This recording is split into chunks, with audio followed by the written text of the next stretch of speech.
உங்கள் favourite சீரியலின் full எபிசோடுகளை Sun டிவியில் ஒளிபரப்பான உடனே சன் நெக்ஸ்டில் ஃப்ரீயா பாருங்க.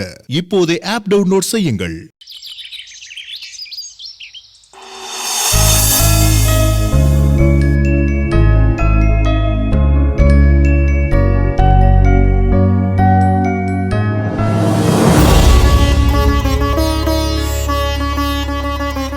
அக்கா, எங்களுக்கு குலதெய்வமா இருந்து வழி நடத்துறது நீங்க தான்.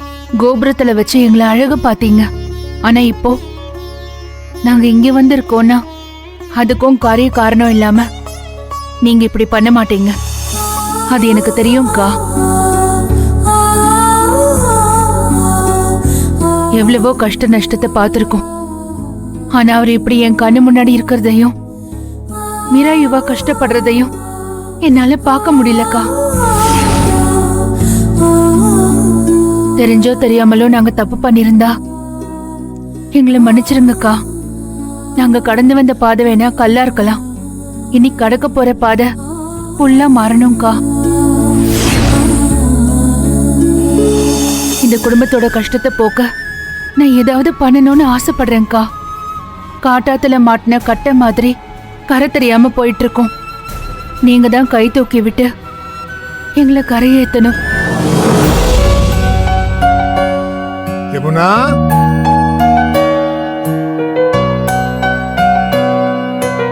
யமுனா,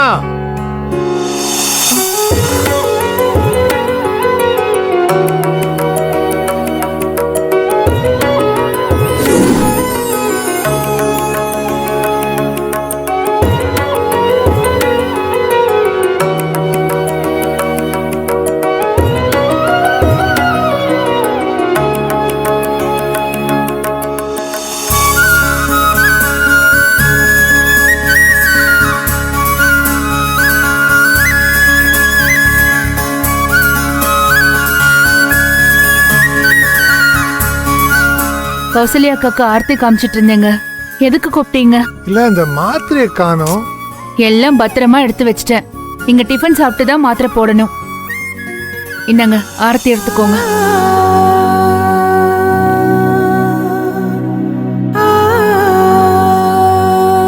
நான் மனசு விட்டு சொல்றேன், இந்த உலகத்துல எதுவுமே நிரந்தரம் இல்ல.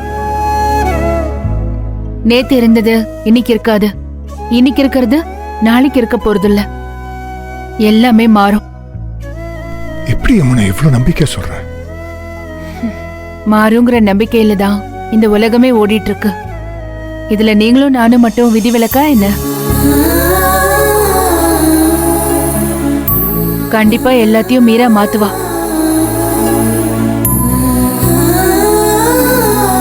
என் கௌசல்யாக்கா கூடவே இருப்பாங்க. நான் எல்லாருக்கும் ஆரத்தி கொடுத்துட்டு உங்களுக்கு டிஃபன் எடுத்துட்டு வரேன்.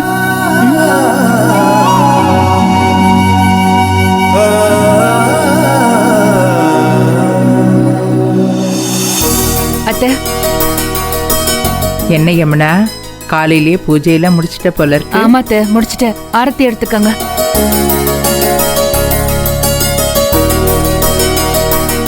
என்ன யமுனா, ரொம்ப சந்தோஷமா இருக்க போல இருக்கு. ஆமா அத்தை, ஏதோ என் மனசுக்கு இனி நடக்க போறது எல்லாமே நல்லதா நடக்க போகுதுன்னு தோணுது. யமுனா, நாம நினைக்கிறது எல்லாம் நல்லதா இருந்தா எல்லாமே நல்லதாவே நடக்கும். அம்மா,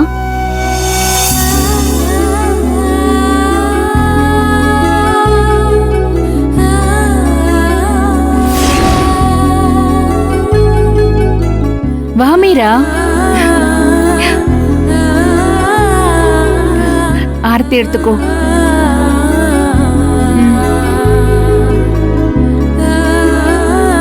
அத்தை, ஆண்டவனும் கௌசல்யாக்காவும் கூட இருக்கிற வரைக்கும் நம்ம எடுத்து வைக்கிற ஒவ்வொரு அடியும் வெற்றி படியா மாறும். உண்மைதான் அம்மா.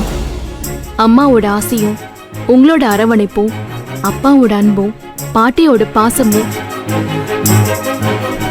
யுவாவோட ஆறுதலும் இருக்கிற வரைக்கும் இனி நம்ம பயணம் வெற்றி பயணமா தான் இருக்கும்மா.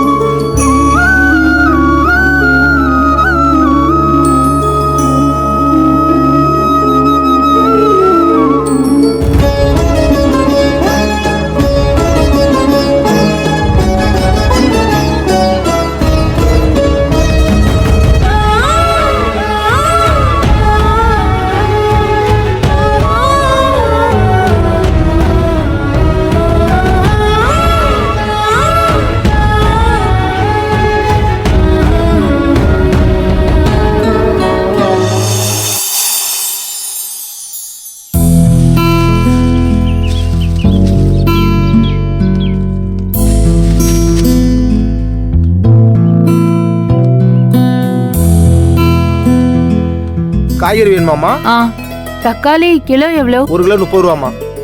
1 கிலோ போடட்டுமா? ஆ ஆ. இல்ல இல்ல 1/4 கிலோ போடுங்க போதும். ம்.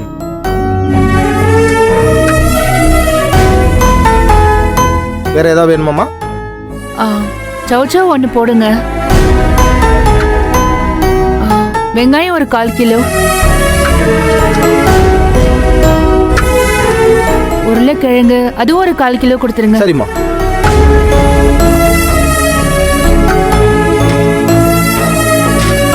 எவ்வளோ ஆச்சு? 110 ரூபாம்மா. ஆ கொஞ்சம் பச்சை மிளகாய் போடுங்க. இருங்கம்மா போடுறேன். கருவேப்பிலை கொத்தமல்லியும் சேர்த்து போடுங்க. என்னப்பா காயெல்லாம் வதங்கி இருக்கு? நேத்திக்காயா? காலையில பிரஸ் எடுத்து வந்த காய்மா. சரி, எல்லாத்துலயும் ஒரு கிலோ போடு. போடுறோம்மா. ஏ மித்ரா, எத்தனை வாட்டி கால் பண்றது உனக்கு? எங்க இருக்க நீ? 2 நாளா அவ வேலைக்கே வரல. நீ சொன்னேன்னு தானே அவளை வேலைக்கு வச்ச. அவ இப்ப எனக்கே வேலை காட்டுறா. இத பாரு மித்ரா, இதெல்லாம் சரிப்பட்டு வராது. இவளை கூட அவளை கூட காசு மட்டும் கேக்குறாள், ஆனா வேலையில சுத்தம் இல்லையே. அவளால ஒரே தலைவலியா போச்சு, என்னால முடியல. இனிமே அவளை வேலைக்கு வச்சுக்கிறதா இல்ல. நீ வேற நல்ல ஆளா பார்த்து சொல்லு. வர எல்லாத்துக்கும் வாய் ஒண்ணுதான் இருக்கு. கேக்குற சம்பளத்தை கொடுக்கறோம்ல, ஆனா வேலைக்கு மட்டும் நேரத்துக்கு வரது இல்ல. அங்க நோது இங்க நோது லீவ் மட்டும் போட வேண்டியது. அவ சரியான வாயடியா இருக்கா. அவன் எனக்கு வேண்டாம். வீட்டுக்கு வேலைக்கு ஆள் வேணும்னு கேக்குறாங்க. பேசாம இங்க போய் வேலை பார்த்தா நமக்கு சம்பளமும் கிடைக்கும், நம்ம வீட்டுக்கு உதவியாவும் இருக்குமே. கேட்டு பாத்துடலாமா? இல்ல மித்ரா, நான் முடிவு பண்ணிட்டேன். அவளுக்கு சம்பளத்தையும் கொடுத்துட்டு வாரத்துல 2 நாள் நான் வேலை செய்யணுமா? அவ சகவாசமே வேண்டாம். நீ வேற ஆளா பாரு.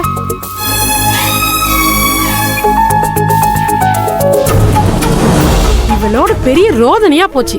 சமயத்துக்கு ஒரு நல்ல ஆள் கிடைக்காம இவளை வேலைக்கு வச்சது ரொம்ப தப்பா போச்சு. எல்லாம் என் நேரம். என்னங்க என்னாச்சு? ஏன் இவ்வளவு கோவப்படுறீங்க? எல்லாம் இந்த வேலைக்காரங்க பிரச்சனை தான். ஓ ஆமா, நீ யாருமா? இதுக்கு முன்னாடி இந்த தெருவில் உன்னை பார்த்தது இல்லையே. நாங்க இந்த ஏரியாவுக்கு புதுசா கொடுத்துன்னு வந்திருக்கோம். ஓ அம்மா, நீங்க தப்பா நினைக்கலனா நான் உன்னை கேட்கலாமா? கேளுமா. நீங்க வேலைக்கு தானே ஆள் தேடுறீங்க? ஆமா, யாராவது இருக்காங்களா? நீங்க சரின்னு சொன்னா உங்க வீட்டு வேலைய நானே பாக்குறேம்மா. நீயா? உன்னை பார்த்தா வேலை பார்க்குற பொண்ணு மாதிரி தெரியலையேம்மா. பெரிய வீட்டு பொண்ணு மாதிரி தெரியற. இல்லம்மா, நீங்க சொல்ற மாதிரி எல்லா வேலையும் நான் நல்லா செய்வேம்மா. நான் வேணா இன்னைக்கு ஒரு நாள் செஞ்சு கொடுக்கட்டுமா? இன்னைக்கு தான் உன்னை முதல்ல பார்க்குறேன். உன்னை எப்படி நான் நம்புறது? கை சுத்தலைன்னா எனக்கு தானே பிரச்சனை. ஐயோ, நான் அப்படிப்பட்டவெல்லாம் இல்லம்மா. நானும் கௌரவமான குடும்பம் தான். ரொம்ப நேர்மையா நடந்துக்குவேம்மா. என்னால உங்களுக்கு எந்த பிரச்சனையும் வராது. பார்த்தா நல்ல விதமா தான் தெரியுற. வேலை ஒழுங்கா பாப்பியா? பாப்பேம்மா. இன்னைக்கு ஒரு நாள் செஞ்சு காமிக்கிறேன். உங்களுக்கு பிடிச்சிருந்தா மாச சம்பளத்துக்கு வச்சுக்கோங்க. நானும் அப்படி ஒரு ஆளை தான் தேடிட்டு இருக்கேன். இங்க பாருமா, பாத்திரம் நல்லா தேய்க்கணும், வீட்டை சுத்தமா பெருக்கி தொடச்சு கொடுத்துடணும். சரியா? வேலை சுத்தமா இருந்தாதான் நான் ஒண்ணு வச்சுப்பேன். சரிங்கம்மா. ஒழுங்கா வேலை பண்ணுவியா? பண்றேம்மா. நான் எப்போ வரணும்னு சொல்லுங்க. நான் போய் விளையாட போறேம்மா. டேய் இருடா. ஏண்டா கொஞ்சமாச்சும் படிக்கணும்னு அக்கறை இருக்கா? இந்த ஆன்லைன் கிளாஸ் ஆரம்பிச்சதுல இருந்து விளையாட ஆரம்பிச்சிட்ட. மா, நான் என் வயசுல விளையாடாம உன் வயசுல விளையாட முடியும். நான் விளையாட போறேன், போமா. டேய் பாத்தியா, இப்பவே என் பேச்ச கேட்க மாட்டுது. பெருசா எங்க கேட்க போகுது? மா, 2 நாள் பாத்திரம் தேய்க்காம அப்படியே இருக்கு. நீ வந்து தேய்ச்சி தெரியா? சரிங்கம்மா.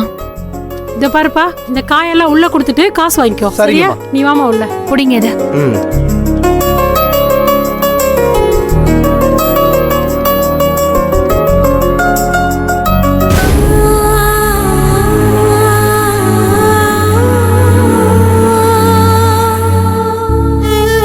வாமா. இந்த பாத்திரத்தை எல்லாத்தையும் தேய்ச்சிடுமா.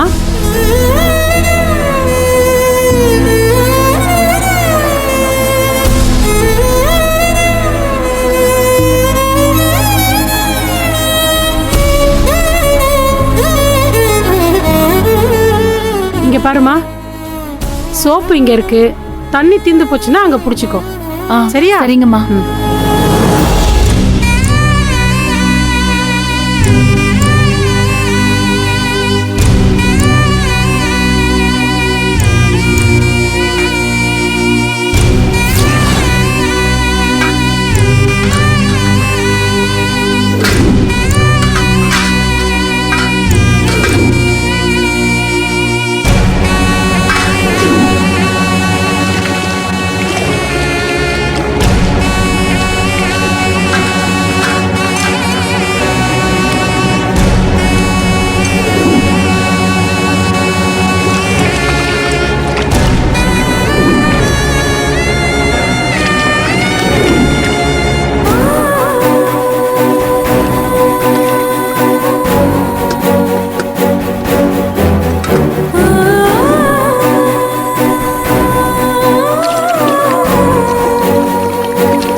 பரவாயில்லையே, பாத்திரத்தை நல்லா தேய்ச்சிருக்கியே. இவ்வளோ சீக்கிரம் வேலையை முடிச்சிட்டியம்மா. சரி, இந்தா இதையும் தேய்ச்சிடு. நீ ஒன்று பண்ணுமா, நீ மாச சம்பளத்துக்கே வேலைக்கு சேர்ந்துடு. இன்னிலேருந்து கணக்கு வச்சுக்கோ.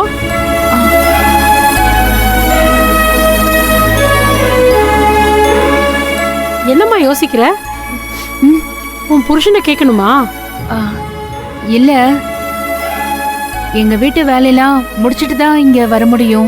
அது உங்களுக்கு பரவாயில்லையா? நீ எப்ப வேணாலும் வரலாமா, ஆனா அன்னன்னைக்கு வேலையை அன்னன்னைக்கே முடிச்சிடணும். ஆமா, உன் பேர் என்னம்மா? யமுனா. ஓ, இங்க பாரு யமுனா, வேலைக்கு சேர்ந்துட்டா தினம் வரணும், லீவ் போடக்கூடாது. இப்ப மாதிரி எப்பவும் அமைதியா இருக்கணும். தேவையில்லாம வாய் பேசக்கூடாது. ஐயோ, நான் எதுவும் பேச மாட்டேம்மா.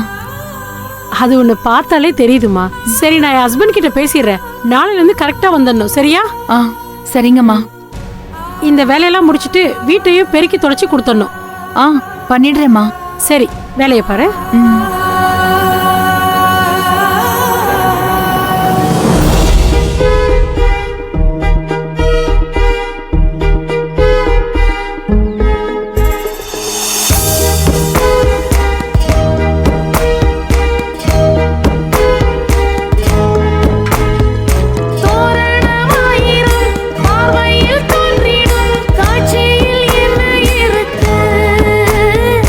செந்தாழம் பூவுக்கு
மீரா, ம்?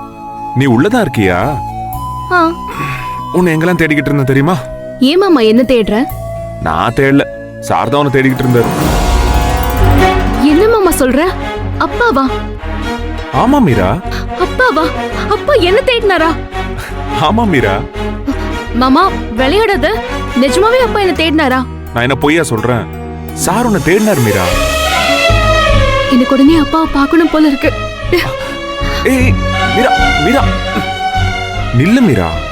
ஏன் மாமா என்ன தடுக்கிற? நான் உடனே போய் அப்பாவை பார்க்கணும். நான் சொன்னது சீரியஸா நம்பிட்டியா? சார் உன்னை தேடல மீரா. என்ன மாமா சொல்ற? சும்மா விளையாட்டுக்கு தான் சொன்னேன். ஏன் மாமா இப்படி பண்ற? உனக்கு எதுல விளையாடணும்னு தெரியல. மீரா மீரா மீரா மீரா மீரா கோச்சிக்காத.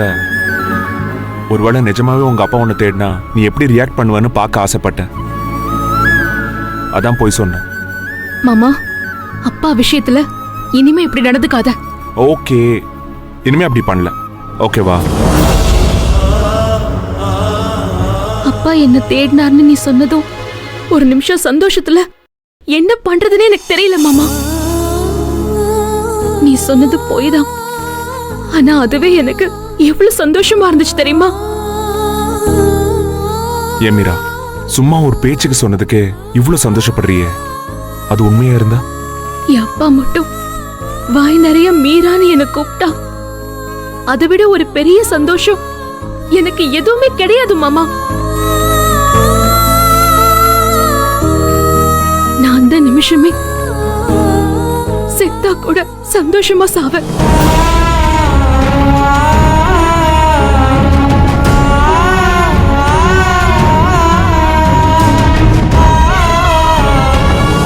எனக்கு புரியல மீரா. உங்க அப்பா உன்னை எவ்வளவு அவமானப்படுத்திருக்காரு, வீட்டை விட்டு வெளியே துரத்திருக்காரு, நீ என் பொண்ணே இல்லைன்னு சொல்லியிருக்காரு. ஆனா நீ அதை பத்தி எல்லாம் கவலைப்படாம உங்க அப்பா மேல எவ்வளவு பாசமா இருக்க. உங்க அப்பா சொன்ன ஒரு காரணத்துக்காக உனக்கு சேர வேண்டிய சொத்து முழுசையும் எழுதி கொடுத்துட்டியே மீரா.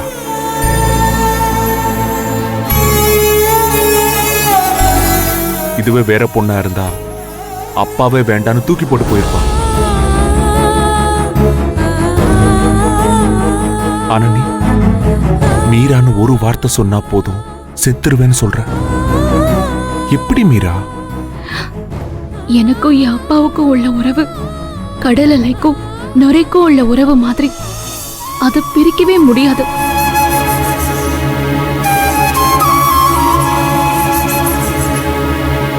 கடலுங்கிற நுரைங்கிற எனக்கு புரியல மீரா. அலை எவ்வளவுதான் நுரைய அடிச்சு அடிச்சு கரைக்கு தள்ளினாலும் மறுபடியும் அந்த நுரை அலைய தேடிதான் போகும். என் அப்பாவுக்கு நானும் அந்த நுரை மாதிரிதான்.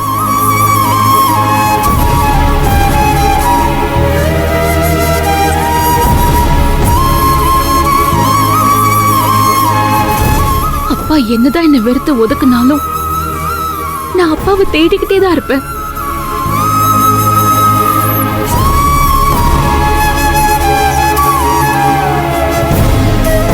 இதுக்கு காரணம் அப்பாவுக்கு தெரியாது, ஆனா எனக்கு தெரியும். என் அப்பா என்ன பிடிக்காம வெறுக்கல, ரொம்ப பிடிச்சு போய் தான் வெறுக்கிறாரு.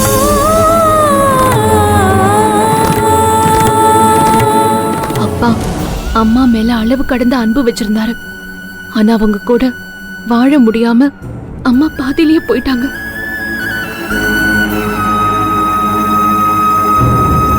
நான் என் அம்மாவோட மறு உருவம் மாமா. ஒருவேளை அவர் ஏன் மேலையும் அளவு கடந்த பாசம் வச்சு நானும் இல்லாம போயிடுவேனுங்கிற பயம் தான் அவருக்கு என்னை வெறுத்து ஒதுக்க வைக்குது.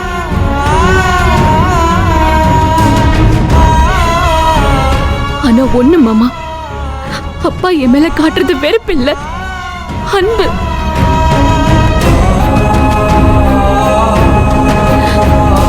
அந்த அன்புதான் என்னையும் அப்பாவையும் இவ்வளவு நாள் கட்டி போட்டிருக்கு.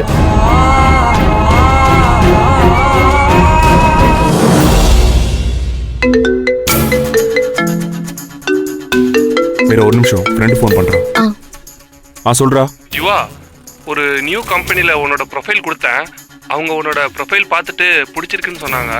ஏய் அப்படியா? ஓகே ஆயிடுமாடா.